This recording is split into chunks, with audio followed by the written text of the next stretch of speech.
mountain. So John Wesley Hillman, which is what this guy's name was, he got on his trusty mule and he climbed up the side of this mountain. He must have dozed off because all of a sudden he found himself waking out of a doze, and he looked down over the side of the rim and saw the lake.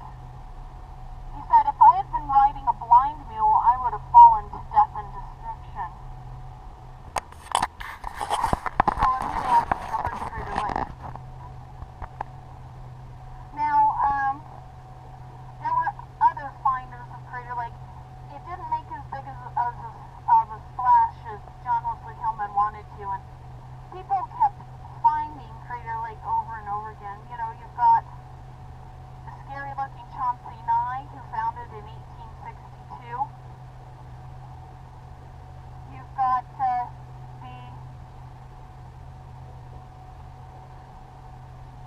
Army captain, Captain Franklin Sprague, who found it in 1865.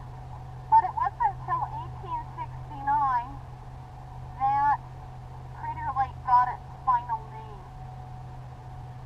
James Sutton came up here.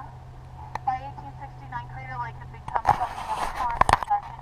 He had a real desire to see and explore this place, and he especially wanted to get out to Wizard Island, which he did because he brought his own boat.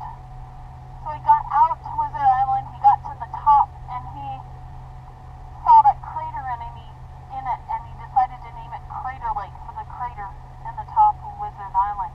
And the reason the name stuck is because of his profession. He's the editor for the Oregon Sentinel down in Jacksonville, Oregon, and pretty much when you put something in print, it's going to stick. Now, those were the finders of Crater Lake. Our founder is a man by the name of William Gladstone Steele, and his story really started when a young man and his mother had wrapped his school lunch in a newspaper.